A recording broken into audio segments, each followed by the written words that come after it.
আসসালামু আলাইকুম। আশা করি সবাই ভালো আছেন। আমি কিভাবে বুন্দিয়া বানিয়েছি শেয়ার করব আপনাদের সাথে। শুরুতেই বেসনগুলো খুব ভালোভাবে চেলে নিতে হবে। তারপরে এভাবেই নরমাল পানি দিয়ে গুলিয়ে নিতে হবে। খুব পাতলাও করা যাবে না, আবার খুব ঘনও করা যাবে না। আমি অল্প একটু বেসন এখানে কালার মিশিয়ে নেব। অবশ্যই ফুড কালার হতে হবে। আমি যেহেতু কেক বানাই, আমি কেকের রঙই দিয়েছি। তবে যে কোনো রঙই হোক না কেন, রং খাওয়া আমাদের শরীরের জন্য ক্ষতিকর। অনেক ভাইয়া ও আপুরা আমাকে ইনবক্সে নক করেছেন আমি কেন ভিডিও দিচ্ছি না।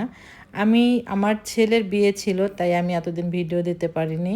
বিয়ের পরে আমি অনেক অসুস্থ হয়ে যাই, এমনকি আমার কণ্ঠ বসে যায় ঠান্ডাতে, এজন্য আমি কোনো ভিডিওতেই ভয়েসও দিতে পারিনি।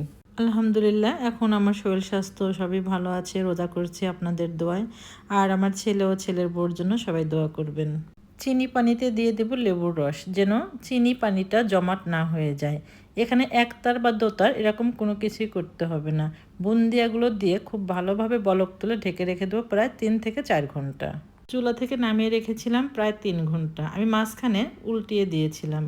মাশাল্লাহ, দেখতে যতটা সুন্দর হয়েছে ভেতরটাও রসে টুপটুপ হয়েছে। আমার পরিবারের সবার অনেক পছন্দ এই বুন্দিয়া। আমি প্রায় 1.5 কেজি বেসন দিয়ে বুন্দিয়া বানিয়েছিলাম। ভিডিওটা ফলো করে আপনিও আপনার পরিবারের জন্য স্বাস্থ্যকর বুন্দিয়া বানিয়ে নিতে পারবেন। আমি সারা রোজার মাস আমার নিজে হাতে বুন্দিয়া সবাইকে পরিবেশন করব। তেলে ভাজা শুকনো বুন্দিয়াগুলো এভাবেই প্যাকেট করে ফ্রিজে রেখে দেবো সারা রোজার মাস।